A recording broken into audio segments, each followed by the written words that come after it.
Sabtu pagi, rombongan KBRI Kuala Lumpur, Malaysia berhasil berjumpa dengan Siti Aisyah di tahanan polisi Cyberjaya, Selangor.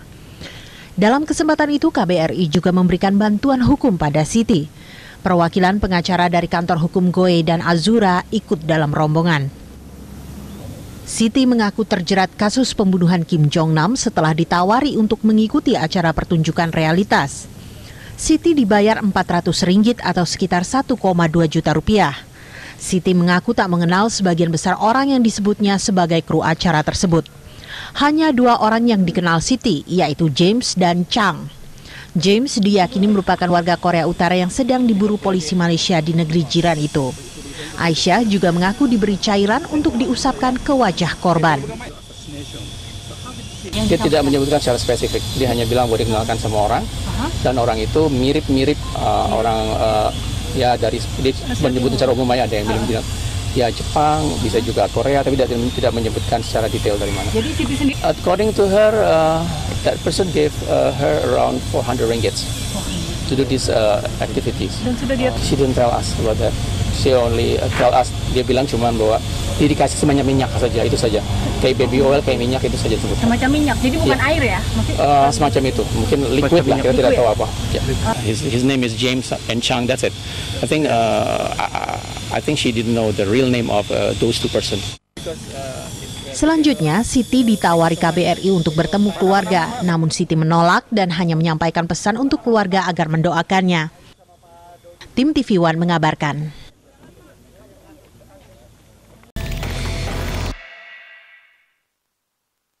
Anda kembali di Landstalk, sudah bergabung bersama kami Komisioner KPAI Mbak Erlinda. Terima kasih sudah hadir di Landstalk. Mbak Erlinda, ini langsung saja hasil dari penelitian Yayasan Lentera Anak, 85% ini sekolah dikepung oleh reklame rokok. Kemudian dari survei Komnas PA di tahun 2012, 99,6% remaja ini terpapar iklan rokok luar. Hanya 0,4 digit luput ya. Itu mengkhawatirkan sekali ya sepertinya kondisinya saat ini untuk anak-anak sekolahan kita. Iya, karena kan kondisi masyarakat kita sendiri yang pada akhirnya karena konsep pembiaran tadi, akhirnya mereka dengan tanpa disadari target sasarannya makin lama makin jumlahnya makin tinggi. Tidak usah jauh-jauh, kita di mana-mana apalagi sekolah negeri itu kiri kanan kan banyak warung. Iya. Sementara iklannya segede-gede gajah kalau anak-anak bilang gitu kan. Otomatis kalau kita balik ke ilmu psikologi, apa yang dilihat anak-anak ya, itu kan langsung diserap ke otaknya. Walaupun memang kita apresiasi sama Pemprov DKI, di mana baliho-baliho tentang rokok untuk jalan-jalan utama kan tidak diperkenankan, gitu. Tapi Pemprov selain DKI kan masih menayangkan iklan luar biasa. Oke, itu dari sisi iklannya. Dari sisi regulasi pun juga kan tidak dijalankan, bahwa anak-anak kita tidak diperbolehkan untuk menjadi target sasaran, entah itu anak sekolah dasar maupun anak-anak remaja SMP SMA. Namun amat disayangkan pada saat kita tahu ada data anak-anak kita yang baru lulus SMA itu mereka sudah menjadi salah satu iklan rokok. Ini kan yang kita prihatinkan. Artinya apa? Paradigma dari orang tua itu sendiri pun juga adanya pembiaran, ya. Adanya permisif begitu ya? Iya, seolah-olah ya udah, cuman iklan rokok kok. Oke, once. Berikutnya, anak-anak kita jago nih, mereka dalam bakat apa? Olahraga. Ya. Tapi yang sponsornya siapa? Nah, itu nggak perlu dong ya. Itu yang sebelumnya tadi kita obrolin, ya kan? Industri rokok itu serigala berbulu domba, masuk lewat yayasan-yayasan amal gitu ya. Yang kami inginkan harapkan tuh adalah dari pemerintah tuh ketegasan terhadap foundation ini sejauh mana mereka memberikan dukungan. Tapi kami dari Komisi Perlindungan Anak Indonesia, no, foundation yang labelnya rokok kami tidak menerima. Untuk anak-anak kami diberikan fasilitas untuk pengembangan minat bakat. Kami strike di situ karena kalau tidak seperti itu ya tadi musang berbulu domba. Kita bagus kok, kita tahu foundation itu luar biasa, ya kan? Tapi kita inginnya mereka membantu, tapi tidak ada embel-embel, ya, tidak menjadi duta dari iklan mereka, tidak menjadi kalau memang ingin membantu silahkan membantu, tapi tidak harus ada jargon-jargon dari si iklan rokok tadi. Tapi gitu. memang masalahnya dari pendidikan, olahraga itu banyak beasiswa yang kemudian diberikan oleh foundation yang bergerak di bisnis rokok dan jumlahnya besar dan mereka cukup masif ya memberikan beasiswa itu ya. Pertandingan internasional di Indonesia salah satunya juga perusahaan rokok menjadi sponsor utamanya. Ini dilema. Oke. Kita tahu dong pengembangan minat bakat tidak murah. Iya. Bahkan cenderung sangat mahal. Iya. Apalagi untuk anak-anak yang berkebutuhan khusus. Sekarang pertanyaannya, apakah mampu pemerintah daerah memberikan fasilitas itu? Ya kan? Kan sangat minim sekali pemerintah daerah memberikan fasilitas kepada anak-anak yang mempunyai potensi atau minat bakat. Lagi-lagi yayasan itu lagi, foundation itu lagi, ya dengan imbalan ya tadi.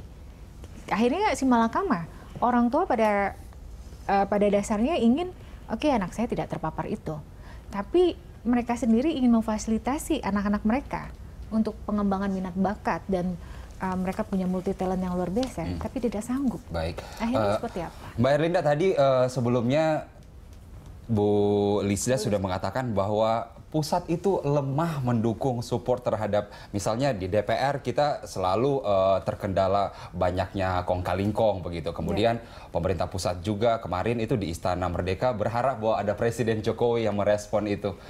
Advokasi dari KPAI sendiri seperti apa untuk bisa mengusahakan ini bisa goal gitu? Tiap hari kita kayaknya mendengarkan seperti ini, nggak akan pernah tercapai gitu. Itu tadi, KPAI sudah terdengar lah gaungnya bahwa kita adalah provokator beriman ya.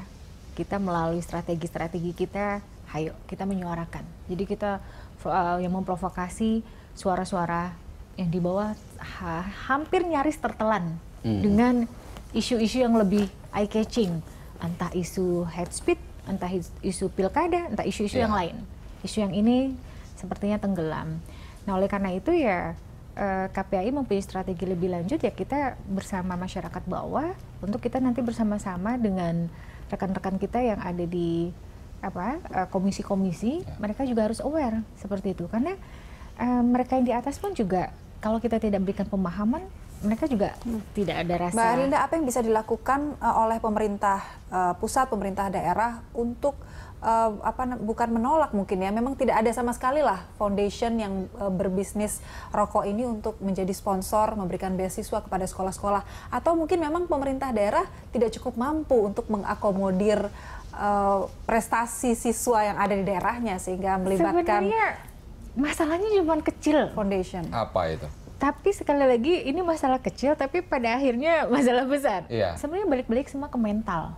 Mentalitas dari personal mereka, ya mentalitas yang ada di anggota dewan. Tidak semua mental-mental mereka itu yang, mohon maaf, mereka peduli. Banyak juga mentalitas-mentalitas dari oknum di sana. Kapan nih? Saya kemarin pemilihan anggota dewan, saya udah mengeluarkan berapa? Sekarang kita lihat dong, ya kan kepala daerah. Saya sudah 15 miliar keluar. Masa saya nggak harus balik modal? Jadi mau untuk memfasilitasi anak-anak kita yang berbakat jauh lebih sulit. Oleh karena itu kami sekarang merintis yayasan-yayasan yang sangat tulus mereka memperhatikan.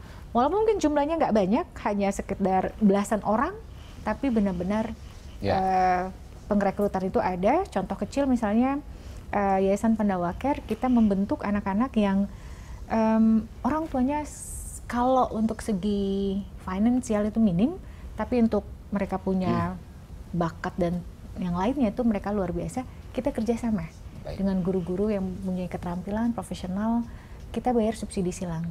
Oke, banyak hal sebenarnya yang bisa dilakukan tanpa melibatkan perusahaan rokok untuk memberikan beasiswa kepada para siswa begitu ya di tiap sekolah. Tapi kalau misalnya menunggu mental dari anggota DPR untuk mendukung, kayaknya kita nggak maju-maju begitu ya. Tapi kan nawacita kan di situ menyematkan bahwa revolusi mental.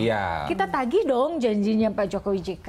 Dan tadi Bu Lisda mencontohkan ada banyak siswa justru yang memulai dari dirinya sendiri karena mereka takut sendiri untuk terpapar rokok. Bu Lisda benar tidak? Pada saat anak sudah terpapar rokok, mereka mau lepas, mau move on itu tanpa sulit rokok, ya, Bu Lisda, sangat sulit. Makanya kenapa kami lebih memilih untuk melakukan sesuatu lebih awal, mencegah.